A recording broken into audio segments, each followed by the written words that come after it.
familiar aprista, claro, de aquellos apristas bravos. ¿Eligió a Vallejo por qué? ¿Por qué tomar ese fragmento para ese discurso? ¿Por qué era importante en ese momento la cita a Vallejo? Bueno, Vallejo tiene una cantidad extraordinaria de poemas, ¿no? Eso sí queda clarísimo, todos conocemos, hay hermanos muchísimo que hacer y desgraciadamente el dolor, etcétera, etcétera. Considerando en frío es mi poema favorito. Incluso el blog que tuve durante 3 o 4 años en Caretas Digital se llamaba Considerando en frío. O sea que esto de citar a Vallejo en este caso me viene de mucho tiempo. Y justamente anticipando toda esta polarización y todo eso, lo que Vallejo hace es de una manera muy clara, directa, contundente y hermosa, esa posibilidad de poder dar un abrazo emocionado a uno que piensa distinto, a uno que es diferente, a uno que uno a veces lo mira, como dice, eso mirando el certificado que dice que nació muy pequeñito. Aunque tengamos todas esas diferencias, una de las cosas extraordinarias que creo que tenemos como oportunidad en nuestro país es reconocer a toda esa enorme diversidad de peruanos que somos como parte de lo nuestro. En lo que traté de entrar ahí, ya sin citar a Vallejo, si no van a decir que me soy demasiado, en el discurso en el Inti Raymi, una de las cosas que traté de decir es, en el Perú todos tenemos un pedacito de todos nosotros. Queramos o no queramos, somos una mezcla de mezclas. Y lo que tenemos que hacer en momentos tan críticos como ahora es empezar por nosotros mismos, empezar a mirarnos y reconocer dentro de nosotros mismos el poquito del otro que es diferente a nosotros. Y a partir de eso empezar a tender puentes.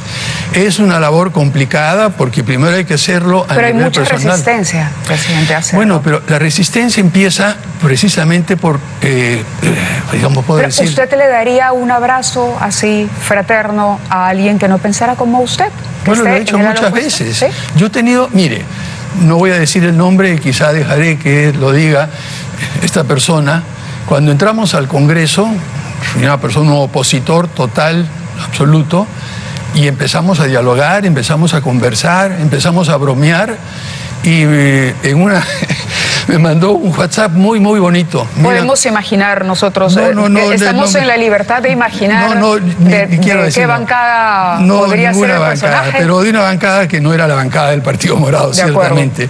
Me dice, mira, Francisco, yo que no pensé, después de cuando llegué al Congreso, que después de conocerte iba a pensar que podemos ser amigos, respetar y había un diálogo con posiciones muy distintas, coincidentes rara vez, pero con un aprecio y un respeto mutuo que agradezco, y que diga él quién es porque no quiero infidencia. Pero lo que quiero decirles es que es posible, ¿no? Y uno tiene que abrirse y forzarse a veces a hacer eso, ¿no? Lo que más pena me da, y realmente no solo pena, sino a veces ya un poco de rabia, le voy a decir, es que personas con una educación de primera, con toda la información posible del mundo, con todas las comodidades y con todas las cosas que hemos tenido, algunos de nosotros que hemos tenido el privilegio de ir a colegios de primera, universidades de primera y todo, se encasillen en sus puntos de vista de un lado y de otro lado. Le digo yo, y ha sido mi pelea, ha sido constante con los extremos de uno y otro polo político, del espectro político, ¿no? Reconocer lo que realmente uno tiene o puede dar en personas distintas, eso es lo que tenemos que hacer. Y en un país tan rico, tan diverso, el simplemente despreciar esa dialéctica, como le dicen algunos amigos de mi época, entre el desprecio y el resentimiento, ¿no? Si hay para mí un sentimiento que para mí es maligno, es decir, ponzoñoso, es el resentimiento. Eso que se guarda uno adentro, me hizo esto, me hizo otras cosas. Yo prefiero el enojo que dura 30 segundos, explota y después uno sigue a la intoxicación del espíritu. Sí, claro, eso nos lleva a la intoxicación del espíritu, de nuestra alma y de lo que somos, ¿no? Entonces, ese es un ejercicio que tiene que empezar por lo personal. ¿En algún momento pensó que lo iban a vacar porque su relación con el Congreso ha sido tirante. Sí, bueno, siempre estaba presente, intentaron 2 o 3 veces. Le dije, bueno, mire, es decir, yo no estoy aquí. ¿Y qué pasaba por su cabeza en esos momentos cuando llegaba a Palacio de Gobierno la información? Nuevamente hay un documento circulando que se propone vacar a Sagasti, cambiar la mesa directiva con la consecuencia de que él deje la presidencia. Mire, lo que siempre dije a todos los ministros, todos de acá, bueno, ellos tienen la libertad de hacer lo que quieren. Nosotros vamos a seguir trabajando hasta el último día que tengamos de la mejor manera posible. Si no quiere sacarnos, bueno, nos sacan. Volveré al Congreso, pues, nada más. Sobre los miedos de los que mencionó, que también son válidos, yo creo que hay gente que ha optado por una o por otra candidatura, no necesariamente porque coincida. Hemos hablado de los resultados de primera vuelta y de los pocos porcentajes que se obtuvieron. Por lo tanto, la gente que además puede tener temores válidos, ¿no?, en medio de una situación como la que enfrenta no el Perú, sino el mundo, la pandemia, el impacto en la economía de las familias. La gente tiene miedo. Por ejemplo, el tema de la Asamblea Constituyente y el cambio de Constitución. No le voy a llevar a interferir en el proceso, pero sí, desde su punto de vista como estudioso de las normas del país, ¿usted siente que la Constitución que nos rige hoy ha perdido vigencia tras los cambios que ha vivido el país desde que esta fue promulgada? Mire, las constituciones no son cosas que se tiran y se sacan, no, sí, realmente. Hay dos temas centrales. En primer lugar, es que la Constitución tiene los mecanismos para modificarse. Y en efecto ha sido modificada ya un montón de veces, unas 12, 13, 14 veces durante su vigencia. O sea que es un, digamos, proceso básicamente de evolución y cambio, y que hay que cambiar algunas cosas, por supuesto. Otra cosa es el sueño de la nueva Constitución. Es decir, hay que cambiarlo todo, es decir, lo que me preocupa a mí es esa ilusión de que si no hay un cambio de todo, no pasa nada. Esto lleva a despreciar los avances parciales, pero valiosísimos, que se va haciendo a lo largo del tiempo, y crea la fantasía de que basta cambiar un papel o un librito que tiene 105 páginas para que el Perú cambie automáticamente. Entonces, el Perú, en ese es un legado muy tradicional que viene de un legado legalista de interpretación. Y lo peor de todo, a mí me parece que ya, no solamente en la Constitución, sino en las leyes. Yo muchas veces en los debates en el Congreso, cuando estaba allí, le decía a mis colegas, miren, esta ley en sí sola no va a cambiar nada.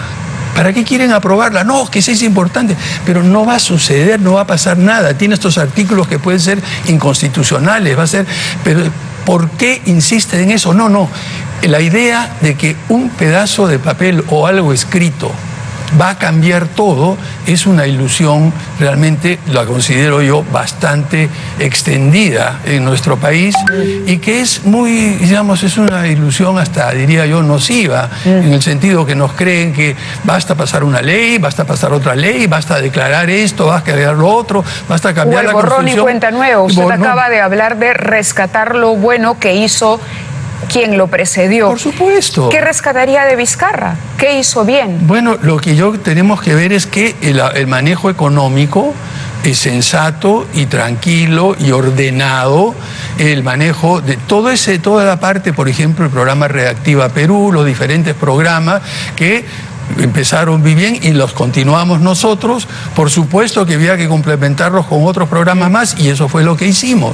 Pero el complejo de Adán o el complejo de Eva es una cosa que tenemos que desterrar en nuestro país. El mundo empieza cuando llego yo, todo lo que se hizo antes está mal. Claro, no sirve. No sirve eso de ahí, y ese es un cambio político importantísimo. Y le pregunto qué hizo bien Vizcarra, porque ya sabemos que hizo mal.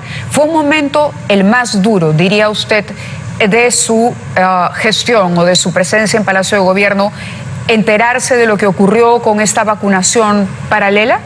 Bueno, fue un momento muy duro, pero había otros momentos también bastante difíciles. ¿Por ejemplo? Por ejemplo, todo el problema cuando hubo con el ministro del Interior, el cambio con la policía, en fin, fueron el momento muy complejo que hubo con las huelgas agrarias. Y acá quisiera destacar un par de cosas importantes, ¿no? Es decir, cuando usted ve cuando dije al principio de que solamente habíamos usado unas pocas bombas lacrimógenas, digamos, durante 5 meses, 2 creo que fueron, comparemos eso con lo que pasó antes. No tiene usted idea la cantidad de correos, mensajes, WhatsApp que recibía pidiéndome, de personas muy educadas, que reprima violentamente a los manifestantes en Ica y en el norte, que saque el ejército, que les meta bala, y todas esas cosas que consideraban algunas personas del espectro político que era lo natural que había que hacer.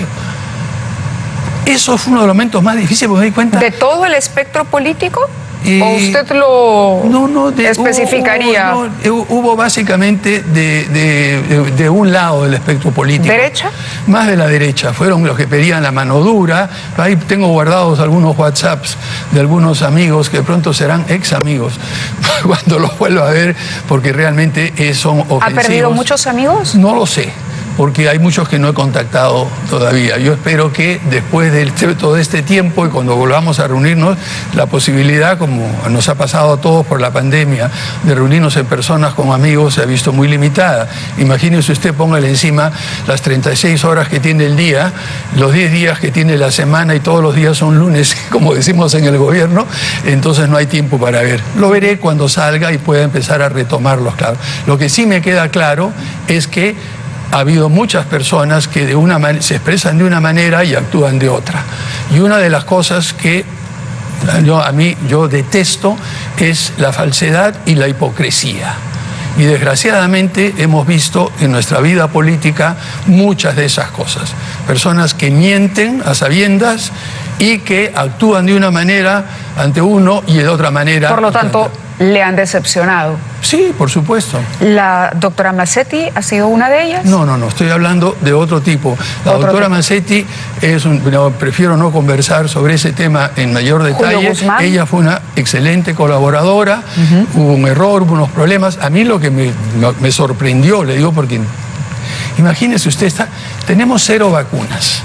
Está tratando de conseguir, negociando con 9 laboratorios a la vez, conversando con excelentes amigos y colegas internacionales pidiendo que me den información, viendo cuánto cuesta esto de acá, viendo cómo se puede, viendo si se consigue el registro o si tenemos que hacer... ¿Usted cree que voy a estar pensando en otras cosas? Uno tiene que concentrarse en eso. Entonces yo no he prestado atención, me llegaban rumores de que había esto, lo otro. Miren, por favor, eso... Ya lo que dicen las redes, que se vacunó que se fue al extranjero, que un empresario compró no sé cuántas vacunas y vacunó a todos. Le dije, mire, quítenme todo eso, yo no voy a prestar atención a eso. El problema central es cómo conseguir vacunas. Esa es mi primera misión y a eso, como dicen los americanos, eyes on the ball. Sí, la mirada puesta en la pelota para meter el gol. Entonces, ese es el tipo. Las otras cosas que escuchaban, francamente, no les he prestado ninguna atención. De acuerdo, tenemos que ir a una nueva pausa, pero continuamos con el presidente y le dejo una pregunta para pensarla en este tiempo. La pausa es corta, pero igual vale el tiempo. De haberse quedado en el Parlamento, Rocío Silvo Santisteban pudo haber sido, digamos, la persona que asumiese la presidencia en su momento.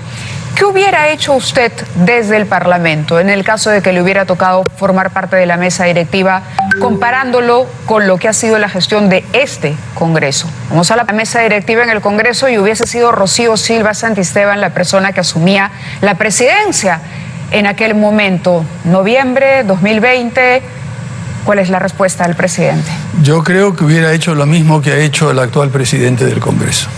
¿Incluyendo la elección del TC, impulsar la elección del Tribunal Constitucional? Bueno, no, la presidenta del Congreso salió a expresar su oposición muy claramente bajando al llano. Usted me ha preguntado por qué haría las personas que están a cargo en el Congreso.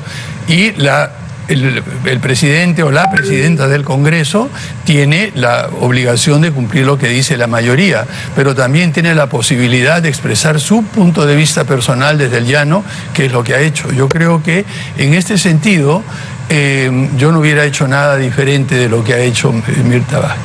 De acuerdo.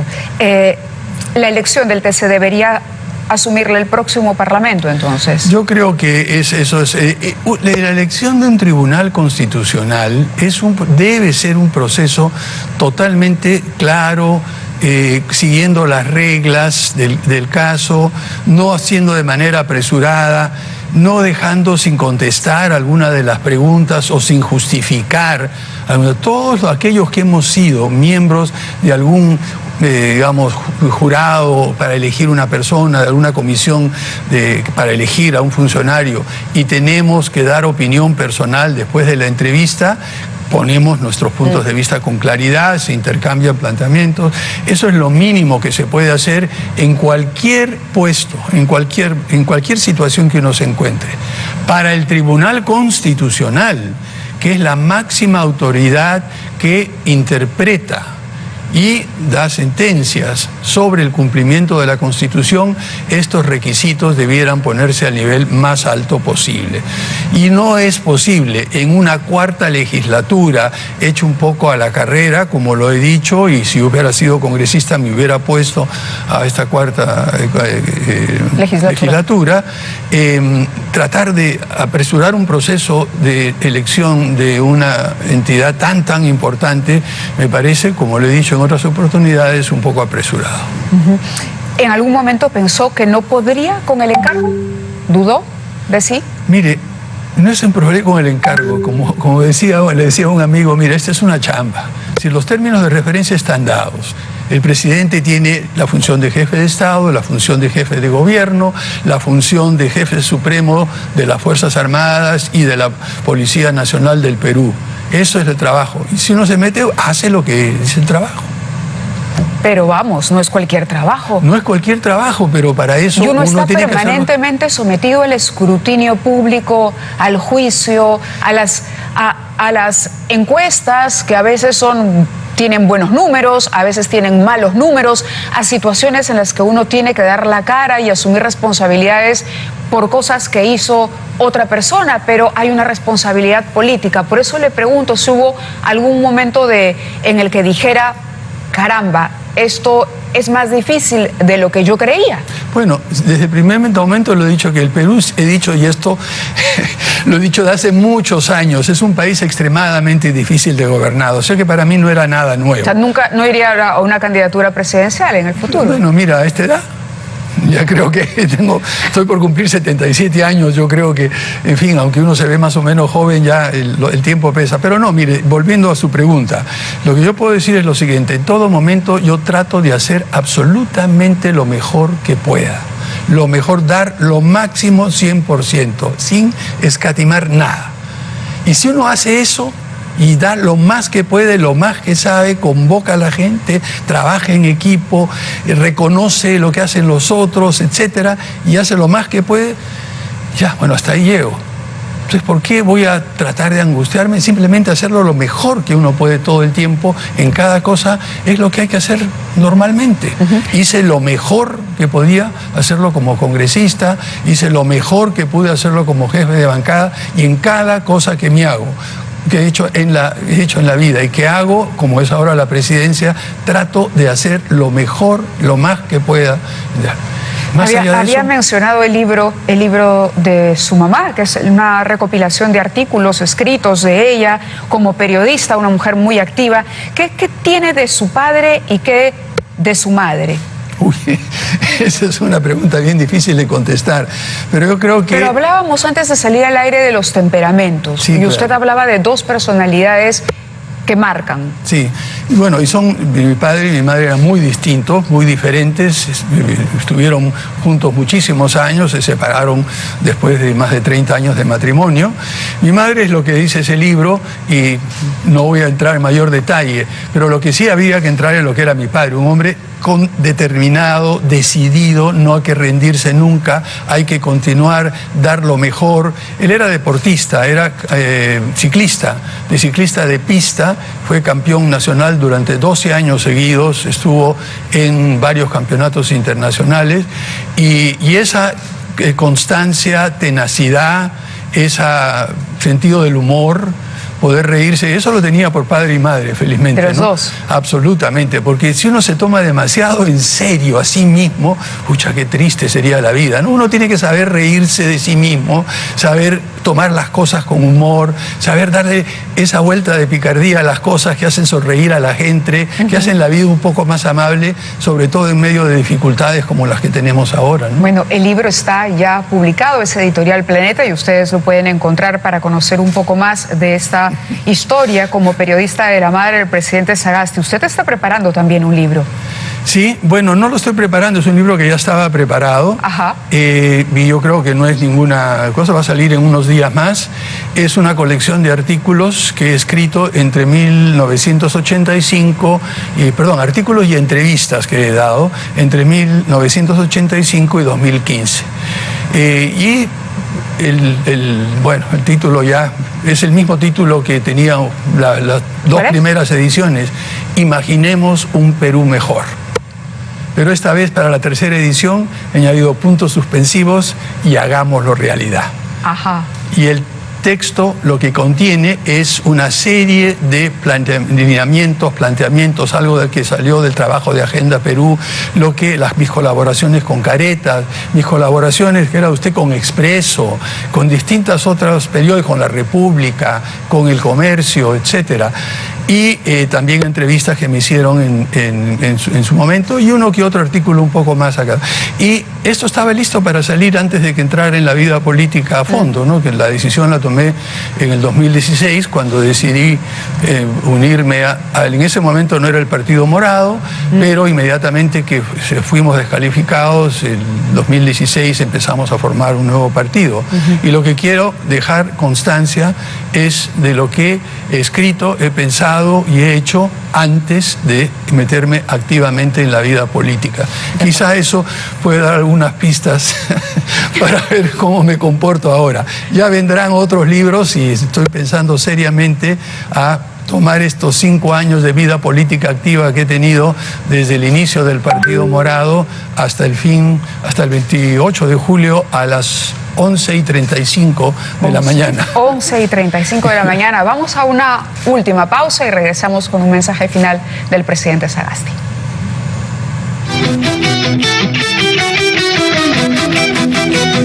Te ha dicho hasta las 11, me dijo, con 35. Bueno, tengo que entregar la banda presidencial al presidente del Congreso y luego despedirme, y en el momento que me despido ya...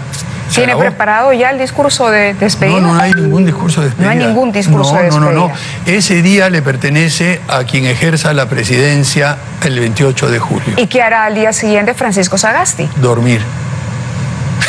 No lo ha pensado ni 2 segundos, dormir. Dormir, es una de las cosas que esto ha hecho, es decir, como digo, el día tiene 36 horas, ¿no? Porque uno tiene, y en momentos que uno se levanta, hay momentos que me despierto muy temprano, 3, 4 de la mañana, y se me ocurre alguna idea, cosa, la anoto en un papel que tengo al costado y trato de dormir después. El único problema es que a veces no reconozco, no entiendo mi letra, porque lo he escrito medio dormido, pero más o menos de la intención. Yo creo que lo que quiero hacer es descansar, reflexionar, poner cosas en orden. He dejado durante todo el tiempo de este año, desde la vida política, muchas cosas personales fuera en cierto abandono. Y luego reflexionar sobre esta experiencia.